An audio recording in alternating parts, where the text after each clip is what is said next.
Let's talk about some movers here ahead of the opening bell. An executive shakeup in motion at DocuSign. Dan Springer has agreed to step aside as chief executive officer, and the chairman of the board, Maggie Wilderotter, will be the interim CEO while continuing as chairman there of the board of directors. The shares are popping, but they're not popping by much, which I think is really interesting, Brad, because this is a company whose shares have plunged after it got over its big pandemic era boost.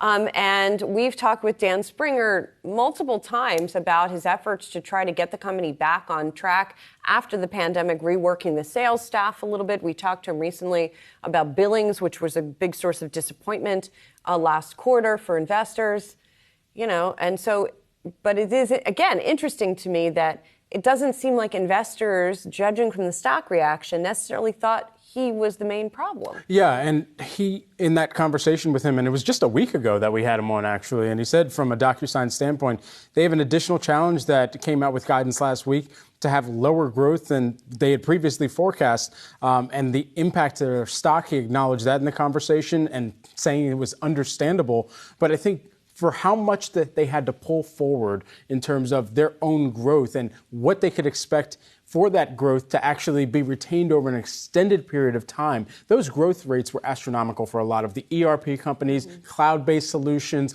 a lot of the corporate collaborations even, and some of those suites. And for DocuSign, it really now, that growth strategy relies more on partnerships like we saw with Microsoft and expanding that partnership in order to bring on more of the portfolio clients that a Microsoft may have, but that a DocuSign might not overlap with just yet. Right. I mean, he talked a lot about the pull forward effect of the pandemic, but at a certain point, investors don't want that to be the excuse anymore, right?